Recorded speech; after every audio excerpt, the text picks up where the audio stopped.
Iran, Israel, and the kingdom.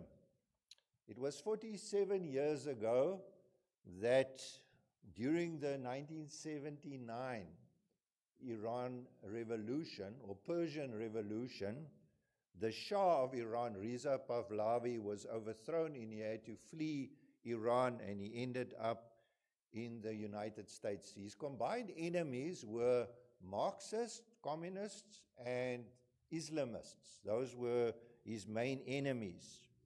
And they were supported by and large by world leaders and philosophers and academics at universities where they taught.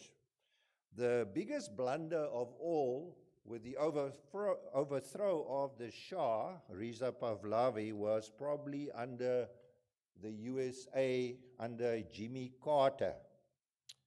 Jimmy Carter, although they said they did not explicitly support the Ayatollah Ruhollah Khomeini, they had secret contacts with him all along, with his entourage, and they also supplied funds and speaking arrangements for him during that time leading up to the revolution.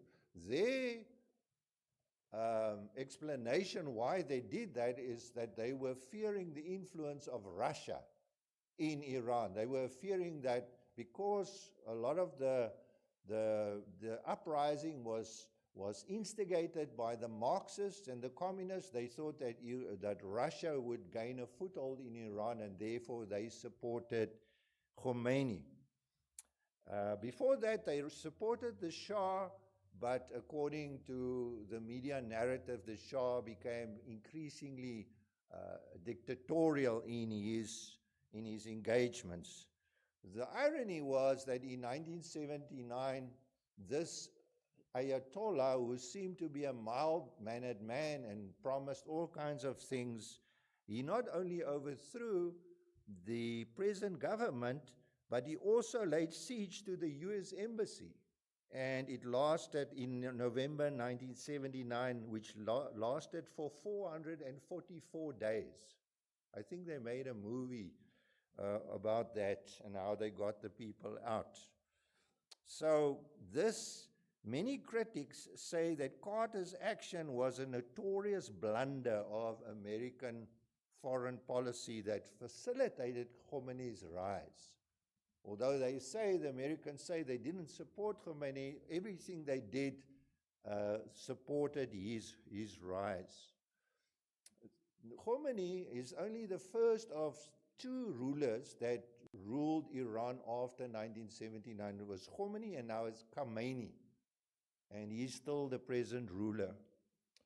The irony was, well, before we get to that, they were also supported, those who were against the Shah, by leading academics. Most probably the most well-known was a philosopher by the name of Michael Foucault, if I pronounced that correctly. He was a philosopher and a lecturer in Paris, and I'll tell you where he was at what institute. He was at the Collège de France from 1971 to 1984, and he was an ardent supporter of the Ayatollah. There was another philosopher, Edward Said, who said that academics who criticized Islam was racist in the sin, and their sin was the sin of Orientalism. They were against the Orientals. And so Foucault said the problem to the solution to the problem in Iran was a spiritual thing, and he propagated an idea called spiritual politics, and he found in Iran it symbolized by the Ayatollah Khomeini. He said of him the following, and I just want to quote him: "The old saint," that's the Ayatollah, "the old saint in exile in Paris and he wrote about this old saint, and he said that his inflexible refusal to compromise had inspired the love that everyone has and feels for him. And he said, once the Shah's dictatorship is abolished, all the mist will disappear. Authentic policies will take command, and we will soon forget the old preacher. The old Khomeini, Ayatollah, will be forgotten. He said also for him that he is the focal point. He's not a politician. There will be no Khomeini party. There will be no Khomeini government. He is the focal point of the collective will. And so it goes on. And the sad thing about all of this, it's like I said, the Americans found out to their horror that in that same year, the embassy was captured by the Ayatollah's men. And in 1988, you would not believe what happened. Khomeini took 10 years to identify all those who did not support his Islamist views. And the main focus was all the Marxists and the communists. And he got their names and he lined them up, and in 1988 he hanged 30,000 of them publicly, from cranes, even children. He hanged them publicly, and with a master stroke he came up with a final solution when he got rid of all those who were supposed to be on his side, but he didn't need them, and he firmly established the Islamic State. And after that, there were 4 waves of persecution where he did the same kind of thing. So the question is, what has it got to do with us? Well, it affects what is happening there now. It affects how university students in the West are being taught by these philosophies and these philosophers like Foucault and Said. But does the Bible have anything to say about Iran and Israel and the Jews?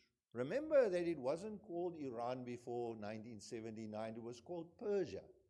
And it was called Persia from ancient times. And the Medo-Persian Empire was an empire that had successive rulers that were very well disposed to the people of Israel. And that's why you will find that most people of Iran today are still positively disposed towards the people of Israel. Why is that so? Well, let's have a look at what the Bible says. The last irony I just want to mention before we got there, Foucault never saw this great massacre in 1988 because in 1984 he died of AIDS. So he never saw the end solution of that which he supported, although he became disillusioned already in 1979 after the overthrow of the Shah. So let's have a look. The first thing that we find in the Bible is the end of the exile.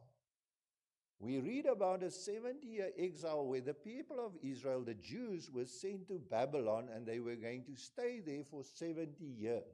70 years physically. There's also a spiritual aspect to this, but the 70 years was physical. And then we read that towards the end of this exile, in fact, almost 160 years before, the prophet Isaiah prophesied that passage that we read this morning, that there will be a king called Cyrus. And he will be raised up. He will be a Medo-Persian king, and he will be raised up, and he will let the exiles return home. Well, the liberal scholars and archaeologists and historians say that's impossible. Isaiah couldn't have known that 160 years before. But be that as it may, Cyrus the Great ruled Medo-Persia from 559 to 530 BC. It's interesting that he didn't rule over one kingdom, but 3 kingdoms, and they were the following. They were Media, Persia, and Elam. And we read also a vision of that in the prophet Daniel, where he speaks about this bear. He sees this vision of a bear, and it has 3 ribs between his teeth. And those 3 ribs represent these kingdoms. And he ruled, and he was interesting. And here is another discussion where people say, well, there's a person called Darius the Mede, and there's Cyrus the Great, and they seem to be two separate kings, but it's the same king. It's just called by different names. And this king was king when Daniel was appointed as one of the three administrators over the Medo-Persian Empire. Remember the night that the Babylonian Empire came to an end and King Belshazzar was overthrown. Maybe some of you will remember there was a hand that wrote on the wall, "Your days are numbered." And that night Belshazzar died and Cyrus the Mede took over the kingdom. But before Belshazzar died, he raised Daniel up to the third highest position in the old Babylonian Empire. Cyrus took over the administration, and within a year he recognized Daniel's ability, his skill, his trustworthiness, and he appointed him as one of the three administrators over the vast Medo-Persian Empire. Over 120, more than 120 satraps. Those are provincial governors. And he said, Daniel, you're going to be one of them. And he was so impressed with Daniel that he wanted to make him the main one over the other two administrators. In other words, second in command of the whole kingdom. And you know what was the result of that? Who can tell me what was the result of that? Daniel ended up in the lion's den. That's the king. And he issued a command, this King Cyrus issued a command that the Jews are allowed to return to Jerusalem, that they're allowed to rebuild the temple. And what is more, he went into the treasuries of the old Babylonian Empire. He took out all the golden vessels, all the golden instruments, everything that was found in the treasury in Babylon. And he gave it to the Jews and said, take it back to Jerusalem and rebuild the temple. And this was held in derision by, as I said, by academics and archaeologists and all kinds of people who said, no ancient pagan king would have done that for the Jews, until something else happened. In 1879, an Assyrian archaeologist by the name of, I must just get his name, Hormuz, I always forget the name, he found what was called the Cyrus cylinder, Hormuz Rassam. He found the Cyrus cylinder. It's a clay cylinder. It's a foundation deposit. In other words, when they dig up the old temples, in the foundation they found this clay cylinder, and there was the inscription of Cyrus, where he gave the Jews permission to return and to go and restore the temple. And that is in the museum in London at this very time. It is well known, discovered in 1879 by Hormuz Rassam in modern Iraq under the foundations of the walls. And so what happened was, under Cyrus the Great, the physical exile came to an end. Which leads us to the second Medo-Persian king, and we're doing an overview of the Old Testament. Some of the Jews went back and they started rebuilding the temple, but after 2 years, because of opposition of the hostile tribes around them, the rebuilding petered out and it stopped totally after 2 years. And it took 16 years before another Persian king called Darius Hystaspes, son of Hystaspes, he became the king of Persia, and he issued the command that the rebuilding could start up again. And he was heavily influenced by, or he influenced also the prophets, Zechariah and Haggai. And they stirred up the people to restart the rebuilding.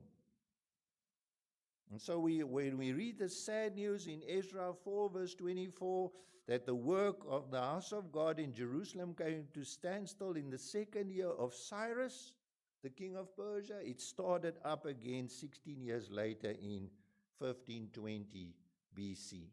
And it was completed in 4 years. And you can read all about the rebuilding in Haggai and Zechariah. Why was the temple so... Well, let's first have a look at what did Haggai tell the people. He said to them, in the 2nd year of King Darius, son of Ahasuerus, he said to him, this is what the Lord of hosts says. These people say the time has not yet come. 16 years later, the house of God was still lying in ruins. And it says, then the house of the Lord, the word of the Lord came through the prophet. Is it time for yourselves to be living in paneled houses? Well, this house remains a ruin. And so they started building and they completed. Why was this temple so important? The second temple. Can anybody guess why was this temple so important? Well, Haggai gives us the answer in Haggai 2 verse 7. He says, I will shake the nations, and the desired of all nations will come, and ye will fill, or I will fill this house with glory. Do you know who the desired of nations is? Any guess? Begins with a J. Jews. Jesus. The glory, he continues, he says, the glory of this present house shall be greater than the glory of Solomon's temple. And in this place, says Yahweh, I will grant peace. And that's why this house is so important. But there's a third Medo-Persian king who played a significant role in the future of the Jewish people. Who do you think was the main Medo-Persian king who was involved in the expansion, or during his time we saw the Jewish people, the people who believed in the God of Israel expand dramatically? Number 3, the expansion of the covenant people. It's found in a book in the Bible called Esther. And the Medo-Persian king was named Xerxes. And he ruled over 127 provinces stretching from India to Ethiopia. From India to Ethiopia, 127 provinces. And you remember the story? His queen, Vashti, didn't want to appear before all the drunken men, all the rulers of the empire. And she was stripped of a title. And in her place, Esther, or Hadassah, was elected as the new queen.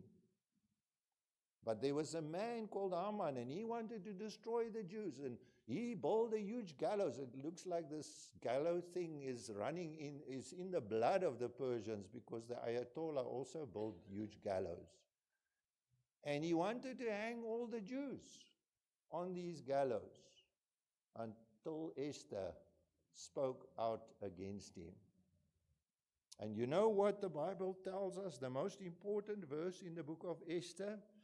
It tells us that the king issued a decree, an edict, that the Jews were allowed to defend themselves against their enemies. King Xerxes issued this decree. And through all of this, the fame of Yahweh spread throughout the vast Medo-Persian Empire, from India to Ethiopia. And in Esther 8 verse 17, we read the following astounding words. In every province, in 127 of these provinces, and in every city, wherever the edict of the king went, there was joy and gladness amongst the Jews, with feasting and celebrating. And many people of other nationalities became Jews, because the fear of the Jews seized them. And this is what happened, is that there were synagogues, and a synagogue is simply a gathering, and the word means to gather together. In all these little towns and all these cities, there were synagogues where Jews congregated together to worship the God of the Old Testament. And many of these people from India to Kush heard about this God and what he had done, and they joined with the Jews to worship in their synagogues. And this covered the whole known Medo-Persian Empire. And Mordecai, Esther's uncle, was elevated to second in rank, only second to King Xerxes of the empire. Then we move forward, and then there's a fourth king. So what we have seen is, we saw that the physical exile had ended. We saw that the new temple had been constructed. The old Solomon's temple was destroyed, but now there was a new temple. Now we saw that many people from many nations became God-fearers, Jews. They started worshiping the God of the Old Testament.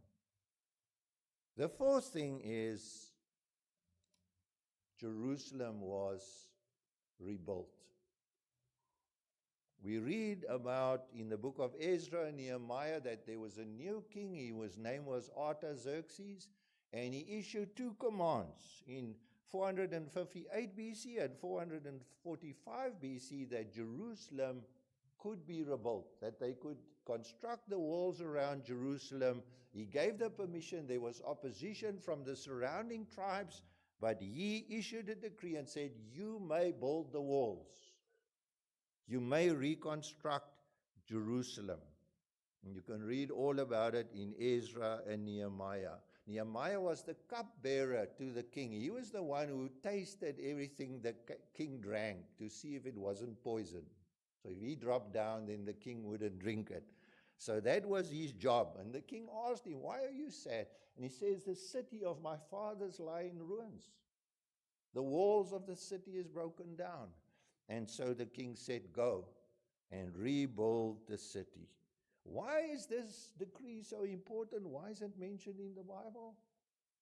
Because the prophet Daniel tells us that from the issue of this decree, that Jerusalem could be rebuilt 483 years roughly, the Messiah would come.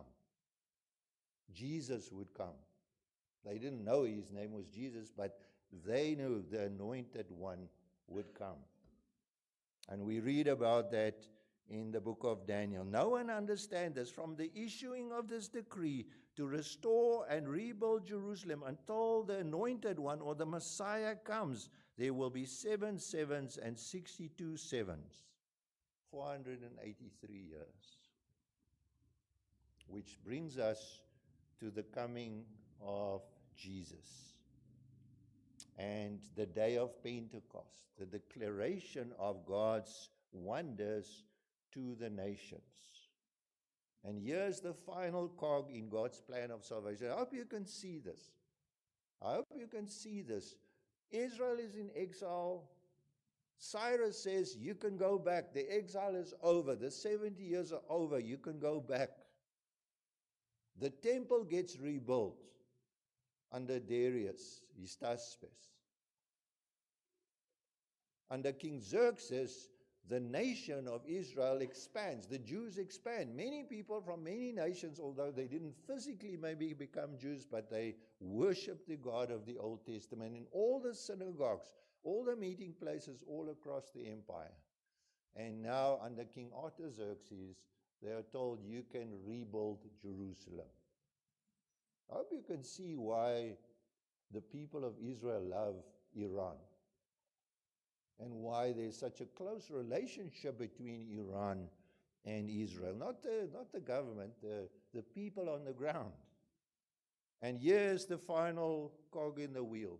After Jesus ascended, they're all waiting in Jerusalem, and Jesus came to do a certain thing. And if you didn't know what he came to do, he said, 77s are decreed for your people and your holy city to finish transgression, to put an end,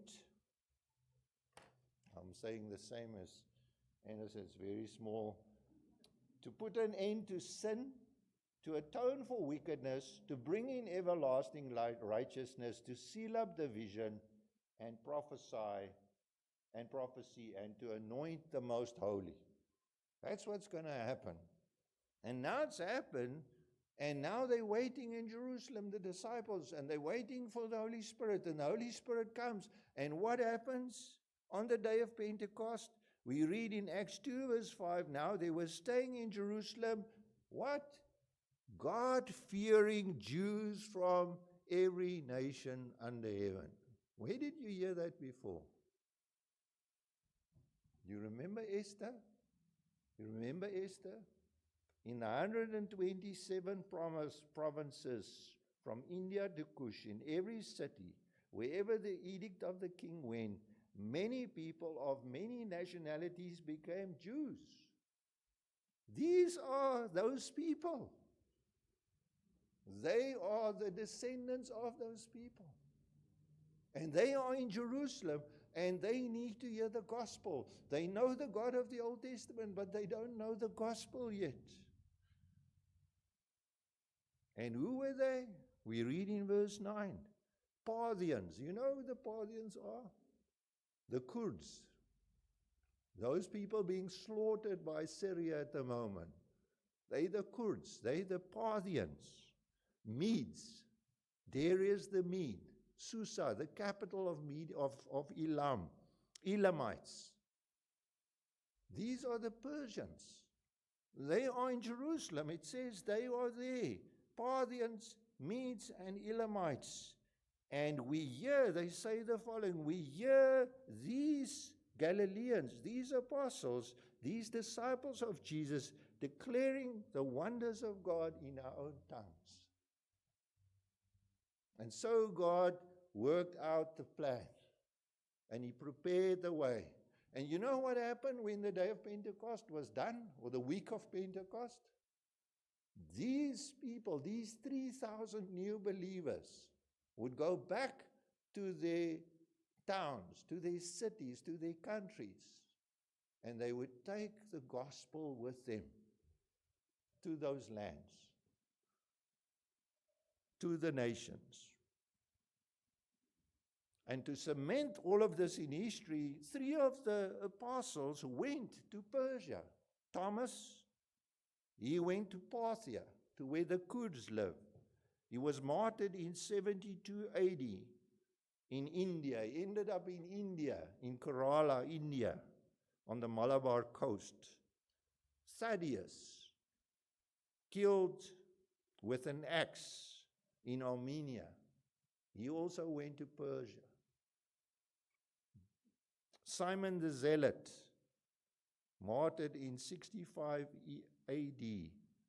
According to tradition, we don't know if these traditions are true, sawn in half in Persia. 3 of the apostles went, and they took the gospel. And that is why Persia, or Iran, if you will have it that way, in Israel, is so connected with the church of Jesus Christ today. And we can never forget that. And don't believe that when they tell you that the people of Iran and the Jews are enemies. They are not. They are bound together in history for over 600 years. They are not enemies. The Ayatollahs are enemies of the Jews, not the people of Iran. And this will also help you understand what is going on in our world. Why Islamists and Marxists band together, why they are buddies, why they are connected to overthrow the present order in the countries that they enter.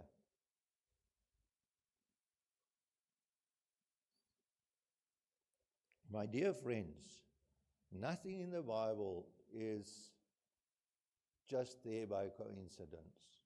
It's all God's plan from the beginning. And He worked it out. And He made sure that the Medo-Persian rulers had a great hand in bringing the gospel to the nations by sending the Jews back, by letting them rebuild the temple, by expanding the nation because of the king's edict, of King Xerxes' edict, by them allowing to reconstruct the city.